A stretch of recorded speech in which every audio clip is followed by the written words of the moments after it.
আমার সকল প্রিয় শ্রোতাবৃন্দদের আমন্ত্রণ জানাচ্ছি। আমি অপরাজিতা। গল্প সমাহার বাই অপরাজিতা চ্যানেলে আজকে পড়ছি মতিনন্দীর একটি গল্প। আজকের গল্পের নাম ফুলদানি। আশা করি সঙ্গে থাকবেন এবং শুনতে থাকবেন। শৈলেনের একবার কিছুদিনের জন্য ইচ্ছে হয়েছিল ডায়েরি লেখার। সে প্রথম লাইনটা লেখার জন্য 3 রাত ভেবে একদিন সকালে লিখল, আমার নাম শৈলেন্দ্রনাথ বারিক। আমি 26 বছর যাবৎ প্রাইমারি স্কুলে শিক্ষকতা করছি। লেখার পর তার মনে হলো বড্ড সাদামাটা লাগছে। খুব পণ্ডিত লোকেরা এইভাবে সাদামাটা লিখে বা কথা বলে নিজেদের জাহির করে। সুতরাং ভাষায় আড়ম্বর থাকা উচিত। আড়ম্বরপূর্ণ শব্দ খুঁজতে হলে তাকে অভিধানের পাতা উল্টাতে হবে। অবশ্য অভিধান একটা রয়েছে, কিন্তু বারবার পাতা উল্টে একই শব্দ বারবার ব্যবহার করলে সেটা বোকামিই হবে। শৈলেন সেদিন খাতাটা বন্ধ করে রাখে। পরদিন সে লিখল, আমার বিবাহ হয় 26 বছর আগে।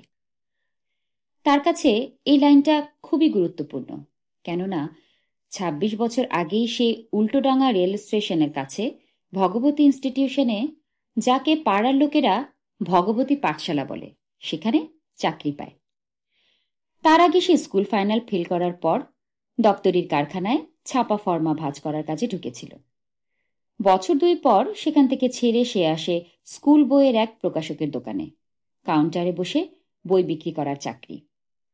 এখানে থাকাকালেই সেই প্রাইভেটে স্কুল ফাইনাল আর পিইউ পরীক্ষা পাশ করে।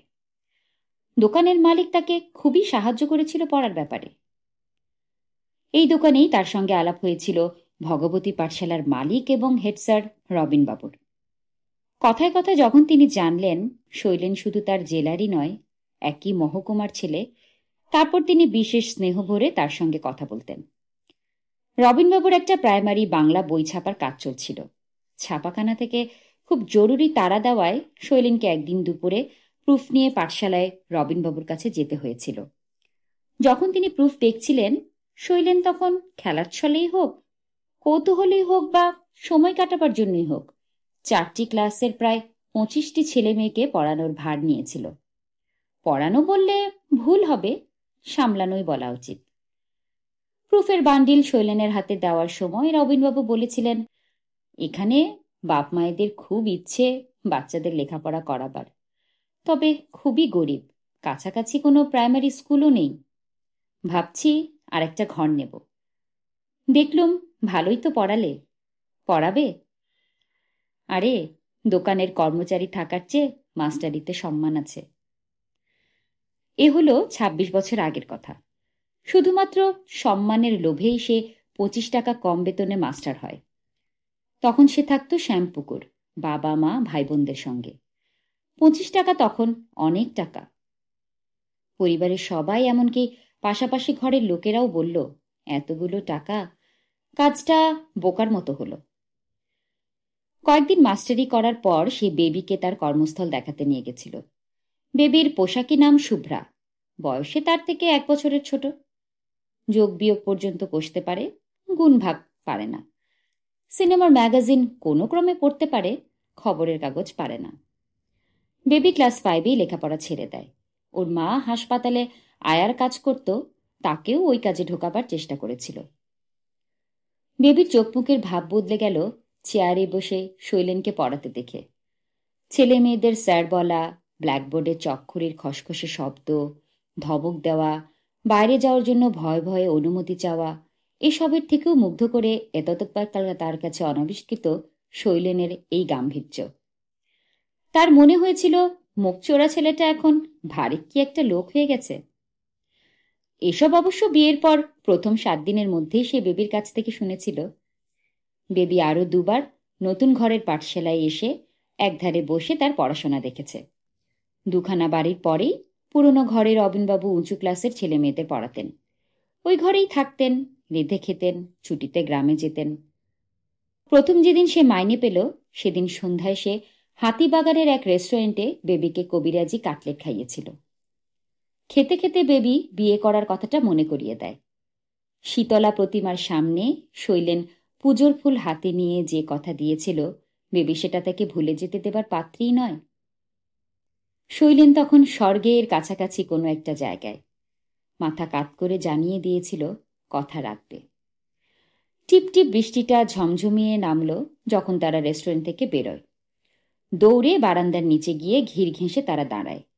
বৃষ্টি এবং ভিড় দুটোই যখন বাড়ল, জলের ছাড় যখন লোকেদের পিছিয়ে এনে ভিড়টাকে জমাট করে দিল, তখন বেবি তার দুই উরুতে চেপে রয়েছে, তার উরুতে শৈলেনের হাত।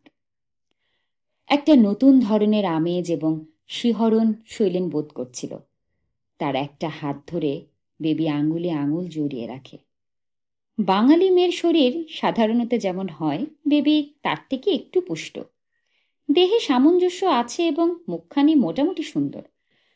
তার হাতটাকে বেবি বুকের কাছে তুলে এনে চেপে ধরে রেখেছিল। বেবি শোভনতার ধার বিশেষ ধারত না। বেপরোয়া আচরণ ও তাৎক্ষণিক আবেগ সামলাবার মতো শিক্ষা দীক্ষা তার নেই। বৃষ্টি ধরে যাবার পর প্রায় নির্জন রাস্তা ধরে হাঁটার সময় বেবি বলেছিল, দেরি করো না, তোমরা নিচু জাত, মা আপত্তি করবেই, আর তোমার বাপ মাও বউ করে ঘরে তুলবে না আমাকে।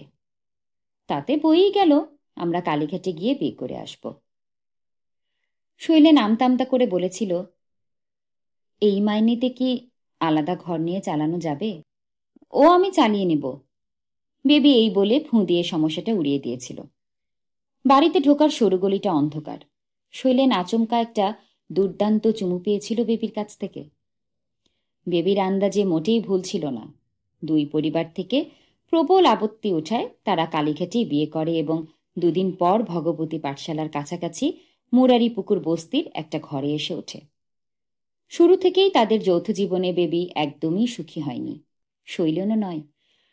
কারণ বিয়ের কিছুদিন পর থেকেই বেবি বলতে শুরু করে তার মা আর বন্ধুরা নাকি পই পই করে বলেছে এই বিয়ে 1 মাসও টিকবে না। শুনতে শুনতে শৈলেন বেজার হয়ে উঠত বটে, কিন্তু প্রকৃতিতে সে ঠান্ডা, কোনো কিছুতেই চঞ্চল হয়ে পড়ে না। বিয়েটাকে সে শ্যামপুকুর থেকে মুরারিপুকুর ঘর বদলের ব্যাপার হিসেবেই ধরে নেয়। মাসের শেষে সে মাইনের টাকা বেবির হাতে তুলে দিত। তাই থেকে 30টা সিগারেটের দাম বাবদ 10 টাকা পেত সে রাতে শোবার আগে একটি করে সিগারেট খাওয়ার জন্য। মাইনের টাকা যথেষ্ট নয়, তাই সে সকালে ও রাত্রে 2টি টিউশনি নেয়, ফলে 90 টাকা আয় বাড়ে। কিন্তু তাদের বিয়ে 1 মাসের বেশিই টিকেছিল, পুরো 5 বছর। বেবি তাকে ছেড়ে যখন চলে যায় তখন শৈলেনের বয়স 29, বেবির 28। ঝগড়াঝাটি প্রায়ই হতো। তার আয়ের স্বল্পতা, উচ্চাকাঙ্ক্ষার ভীরুতা ইত্যাদি নিয়ে বেবি কুশ্রী ভাষায় আক্রমণ করত, হাতের কাছে যা পেত ছুঁড়ে মারত। তাদের জীবন ক্রমশ দুর্বিষহ হয়ে উঠেছিল। শৈলেনের তখন মনে হতো যেদিন থেকে পরস্পরের দিকে তারা চোখ ফেলেছে সেদিন থেকেই ঝগড়া ছাড়া আর কিছুই যেন তারা করেনি। চিরজীবন ধরে তারা শুধু যন্ত্রণাই ভোগ করে আসছে, এর আর কোনো বিরাম নেই যেন। যতদিন তারা একসঙ্গে থাকবে ততদিন এইভাবেই চলবে।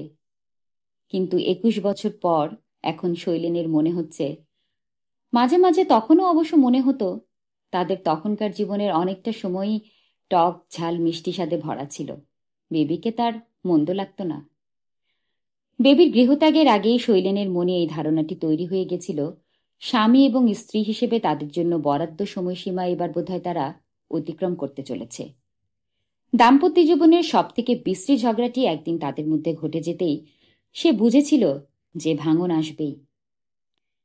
একদিন রাতের খাওয়া সেরে সিগারেট শেষ করে শৈলেন বিছানায় চিত হয়ে একটা উপন্যাস পড়ছিল। চমৎকার জমাটি গল্প বোধ হয়ে গেছিল সে বইয়ের মধ্যে। বেবি দরজার কাছে মোড়ায় বসে উল বুনছিল, নিজের জন্য কার্ডিগান। হঠাৎ সে বলল, আজকাল তুমি যেন কেমন হয়ে গেছ, আমার দিকে আর তাকাওই না। শৈলেন কথাটা শুনতে পেল না। উপন্যাসে মগ্ন হয়ে থাকলে শোনা সম্ভব নয়, বিশেষত কথাগুলো খুব মৃদুস্বরে বললে। কিছুক্ষণ পর বেবি অধৈর্য স্বরে কথা বলল, কথা কানে গেল কি? হাসিমাখা মুখটা বই থেকে তুলে একবার বেবির দিকে তাকিয়েই শৈলেন আবার পড়ায় ডুবে গেল। এত পড়লে চোখ খারাপ হয়ে যায়। বেবি কথাটা বলল শৈলেনের বই পড়া বন্ধ করার জন্য। খারাপ হয় না। শৈলেন বই থেকে চোখ না তুলেই বলল, বাবা বলতো শুধু গবেটরাই বই পড়ে, ওদেরই তো শিক্ষা দীক্ষার দরকার হয়। কথাটা শৈলেনের কানে বাজল, মাথাটা ঝাঁঝা করে উঠল। বইয়ে চোখ রেখে গম্ভীর স্বরে বলল, তোমার বাবা কথাটা বলেছেন যেহেতু তিনি লেখাপড়া কখনো করেননি, তাই যারা লেখাপড়া করে তাদের হিংসে করতেন। তোমাদের মতো বিদ্যের গোবর পোড়া মাথাওয়ালাদের হিংসে করার কোনো দরকার হয় না। বেবি চিবিয়ে চিবিয়ে কথাটা এমনভাবে বলল যাতে শৈলেনের বুঝতে অসুবিধা না হয় কার উদ্দেশ্যে কথাগুলো বলা। শৈলেন টের পাচ্ছে ঝড় এলো বলে। তুমিও তো বই পড়তে পারো, পড়ো না কেন? শৈলেন বলল বটে, কিন্তু জানে বেবির কাছে বই বিষবৎ পরিত্যাজ্য বস্তু। আমার তো ভীমরতি ধরেনি, কাজ করতে হয় আমাকে। মুখ বেঁকিয়ে ঘৃণা ঝরিয়ে সে বলল। এবার শৈলেন ঝাঁঝিয়ে উঠল, তবে গলা নামিয়ে, কেননা বেবিকে খেপিয়ে তুলে বই পড়াটা সে মাটি করতে চায় না। এখন এসব কথা থাক, বলার একটা সময় আছে।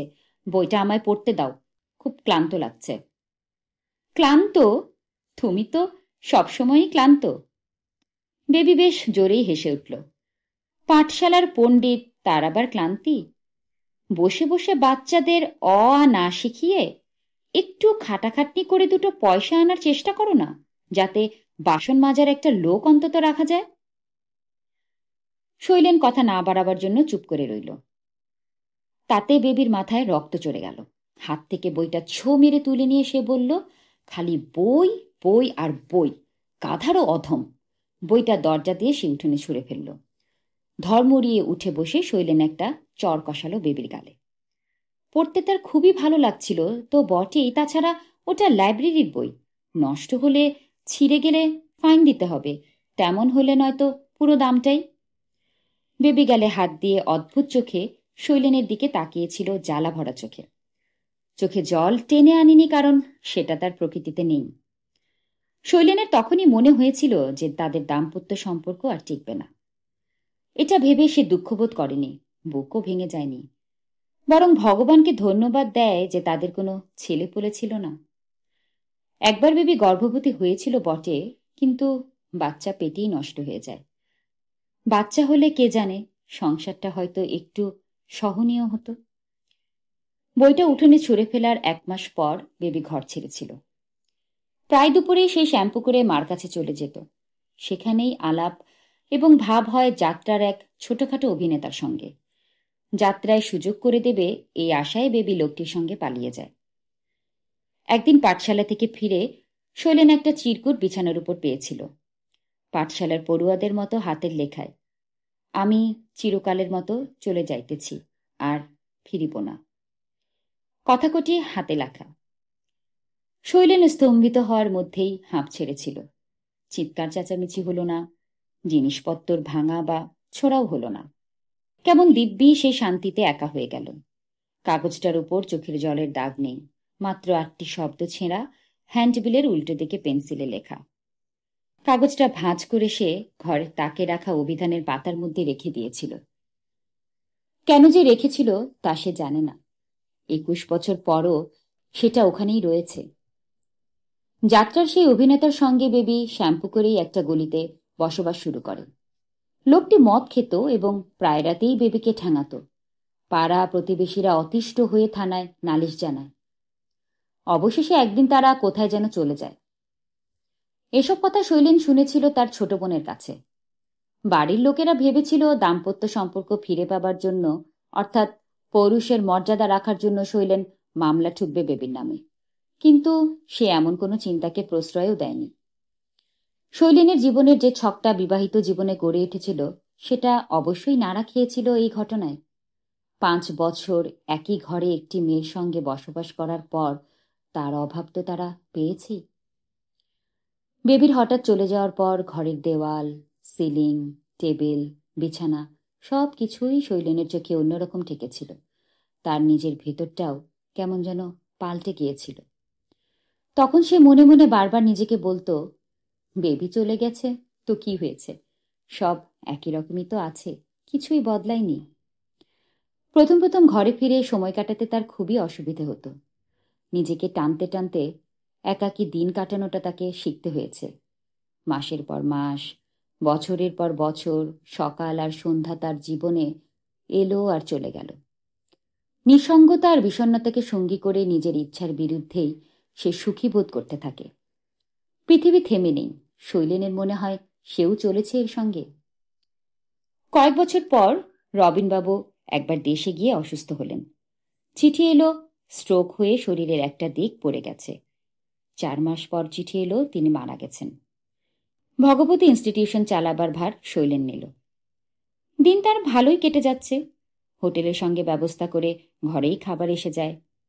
কেরোসিন স্টোভে খাবার গরম করে নেয়, চা বা জলখাবার করে, ট্রানজিস্টর রেডিও শোনে, বই পড়ে। টিউশন দিন উনি বহুদিন আগে ছেড়ে দিয়েছে। নিঃসঙ্গ বোধ করলেও শান্তিতেই সে দিন কাটাচ্ছে।